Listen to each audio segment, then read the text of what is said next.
নংজেরং north east ইন্ডিয়ার মেঘালয় রাজ্যে east খাসি হিলসে এক ছোট নিরিবিলি গ্রাম হল এই নংজেরং।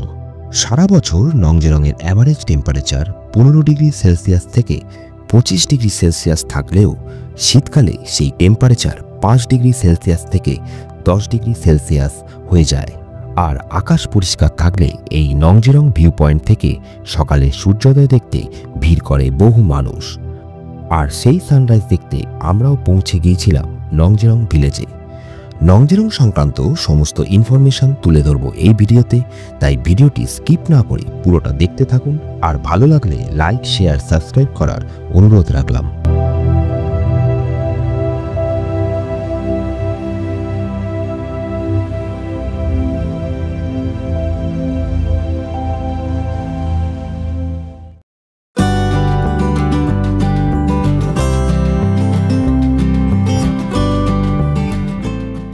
নংজেরং কিভাবে যাবেন? গুয়াহাটি থেকে নংজেরংয়ের দূরত্ব কম বেশি 150 কিলোমিটার থেকে 160 কিলোমিটার। যেতে সময় লাগবে 5 থেকে 6 ঘন্টা মতন। আমরা 20 ডিসেম্বর হাওড়া গুয়াহাটি সরাইঘাট এক্সপ্রেসে গুয়াহাটি পৌঁছই সকাল 10:05 নাগাদ। তারপর স্টেশনের সামনে একটা হোটেলে ব্রেকফাস্ট করে বেরিয়ে পড়ি নংজেরংয়ের উদ্দেশ্যে। নংজেরং যাওয়ার পথে আমরা দেখে নিই উমিয়াম লেক।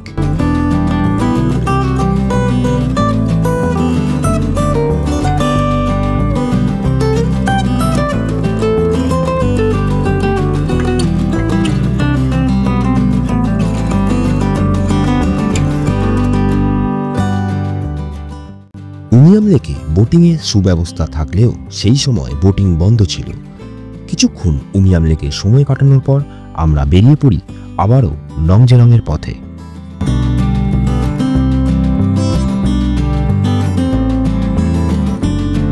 এছাড়াও ইন্ডিয়ার যে কোনো এয়ারপোর্ট থেকে ফ্লাইট ধরে আপনারা পৌঁছে যেতে পারেন গুয়াহাটি লোকপ্রিয় গোপীনাথ বরদলৈ ইন্টারন্যাশনাল এয়ারপোর্ট, এবং সেখান থেকে পৌঁছে যেতে পারেন নংজেরং।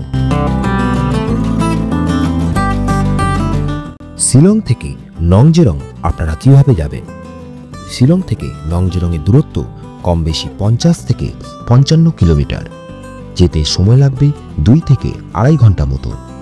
আপনারা যদি শুধু সকালে সানরাইজ দেখতে নংজেরং আসতে চান এবং সানরাইজ দেখে রিটার্ন করতে চান, সেক্ষেত্রে আপনাদের রাত 2টো থেকে 2:30টার সময় বেরিয়ে পড়তে হবে নংজেরং যাওয়ার জন্য।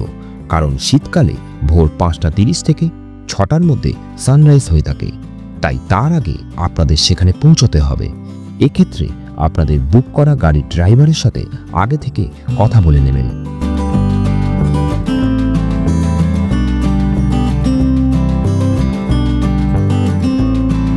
আমরা যেহেতু গুয়াহাটি থেকে নংজেরং যাচ্ছি এবং রাস্তায় অনেকগুলো হল্ট করার কারণে আমাদের নংজেরং পৌঁছতে পৌঁছতে সন্ধে হয়ে যায়। চলুন আগে আপনাদের রিট হোমস্টে রুমটা দেখিয়ে দিই। আচ্ছা, এইটা হলো রিটস হোমস্টে। এই হোমস্টে এর ঘরটা আমি দেখাচ্ছি। এইটা হলো খাওয়ার জায়গা, রাত্রে ডিনার ফিনার এখানেই হবে। আর আমাদের রুমটা হলো এটা। এই যে এটার রুম নাম্বার নেই কোনো।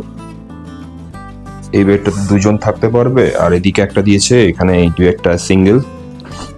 এদিকে একটা বারান্দা আছে কিন্তু দরজাটা লক করা আছে। আর এদিকে একটা ড্রেসিং টেবিল দিয়েছে, এখানে একটা চেয়ার আছে, ছোট একটা টি টেবিল আছে। অলরেডি ব্যাগগুলো বিছানার উপর তুলে দেওয়া হয়েছে, সেখানে একটু ওলট পালট দেখাচ্ছে। এটা যেহেতু ডিসেম্বর মাস, বাইরে মারাত্মক ঠান্ডা রয়েছে। একটু পরে গিয়ে আমি বাইরের এনভায়রনমেন্টটা দেখাচ্ছি। আর এটার একটাই প্রবলেম যে বাথরুমটা হলো বাইরে। বাইরে বলতে অ্যাটাচ বাথরুম নেই, এই দরজার বাইরে এই বাথরুমটা।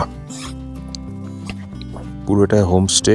সামনে একটা ছোট্ট একটা গার্ডেন মতন রয়েছে। বাইরের এনভায়রনমেন্টটা খুব সুন্দর। এই যে, আর এখান থেকে নংজেরং এর যে ভিউ পয়েন্টটা রয়েছে, ওয়াকিং ডিস্টেন্স 5 মিনিট। তো এখান থেকে 5 মিনিট, এখান থেকে ওয়াকিং ডিস্টেন্স হলো 5 মিনিট। তো রাত্রিবেলা 2টোর সময় শিলং থেকে পসিবল না বেরোনো, যে কারণে আমরা গুয়াহাটিতে নেমে এই নংজেরঙে চলে এসেছি হোমস্টেতে থাকার জন্য। তো এখানে আজ রাতে থাকবো, থেকে কালকে সকালে নংজেরং ভিউ পয়েন্ট থেকে সানরাইজের ভিউটা দেখবো, দেখে তারপর চেক আউট করে এখান থেকে চলে যাব। যেহেতু এটা রিমোট লোকেশন, তাই রুমের সাথে অ্যাটাচ বাথরুম এখানে খুব কম হোমস্টেতেই আছে। এই হোমস্টে থেকে একটু এগিয়ে গেলে আরেকটি হোমস্টে আছে, লারা হোমস্টে, যাদের 5টি রুম আছে। তার মধ্যে 2টি রুমের সাথে অ্যাটাচ বাথরুম ও গিজার ফেসিলিটিও আছে।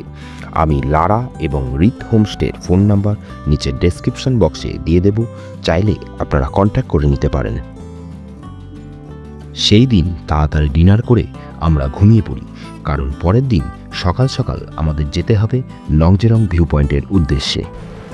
High, good morning from Nongjrong. আর এখন 4টে বাজে আর আমরা বেরিয়ে পড়ছি নংজেরং ভিউ পয়েন্টের উদ্দেশ্যে। ঠান্ডা, মারাত্মক ঠান্ডা। বাইরেটা ঠিক এরকম পুরো অন্ধকার, মানে হাওয়াও দিচ্ছে সঙ্গে। এরপর আমরা 3 বন্ধু এগিয়ে চললাম নংজেরং ভিউ পয়েন্টের দিকে এবং সেখান থেকে ক্যামেরাতে বন্দি করলাম এই সুন্দর টাইম স্ল্যাপটা।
নংজেরং ভিউ পয়েন্ট থেকে সকালে সানরাইজ দেখে হোমস্টেতে ফিরে আসি আমরা।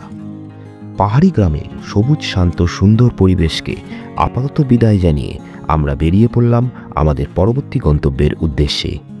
ভালো থাকবেন, আর ভিডিওটি ভালো লাগলে লাইক, শেয়ার, সাবস্ক্রাইব করবেন। দেখা হচ্ছে পরবর্তী ভিডিওতে।